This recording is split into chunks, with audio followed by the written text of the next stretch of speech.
এই মুহূৰ্তত মই উপস্থিত আছোঁ মৰিগাঁও জিলাৰ সীতাজখলা, যি সীতাজখলা সকলোৱে চিনি পায়, অসমৰ দুগ্ধ সমবায় আন্দোলনৰ অন্যতম বাটকটীয়া সীতাজখলা। সীতাজখলাৰ ব্ৰেণ্ড এম্বেচেডৰ আছিলে হাৰ্টথ্ৰব জুবিন গাৰ্গ আৰু অসমীয়াৰ প্ৰাণৰ প্ৰাণ জুবিন দাই সীতাজখলাক আপোন কৰি লৈছিলে। তেওঁ নিজেই ঘোষণা কৰিছিলে তেওঁ সীতাজখলা পৰিয়ালৰ।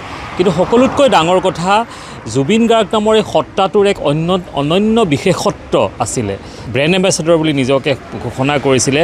তাৰ বিনিময়ত কিন্তু জুবিন দাই কোনো ধৰণৰ এগ্ৰিমেণ্ট কৰা নাছিলে, এটকাও পইচা হাতত লোৱা নাছিলে সীতাজখলা কৰ্তৃপক্ষৰ ফালৰ পৰা। সেয়া জুবিন দাৰ মহানুভৱতা আছিলে যে অসমৰ কৃষক, অসমৰ বজাৰ অসমীয়া কৃষকৰ হাতত থাকক।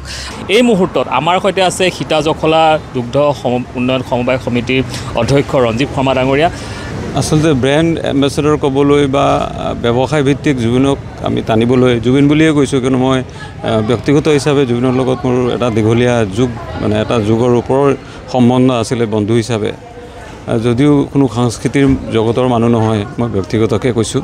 তো সীতাজখলাখন বুলিয়েই নহয়, জুবিনে থলুৱা যি কৃষক আছে, শ্ৰমিক আছে, থলুৱা যি খাটি খোৱা মানুহখিনি আছে বা যিখিনি আমাৰ দুৰ্বল শ্ৰেণী আছে, তেওঁলোকক উঠাবলৈ জুবিনে যথেষ্ট চেষ্টা কৰিছিলে। মই আকৌ ক্ষমা বিচাৰিছোঁ, জুবিন বুলিয়ে কৈছোঁ। আৰু মই ব্যক্তিগতকৈ বা নাভাবোঁ যে জুবিন নাই।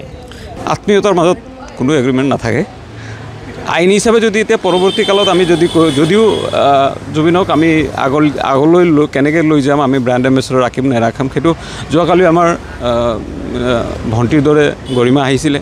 গৰিমাই যোৰহাটৰ পৰা যাওঁতে সোমাই কৈছে গৰিমাই সংবাদ মাধ্যমতে কৈ গ'ল, জুবিনে সদায় সীতাজখলা আমাৰ পৰিয়াল বুলি কৈছিলে। আমি ইয়াত ব্যৱসায় দৃষ্টিৰে কেতিয়াও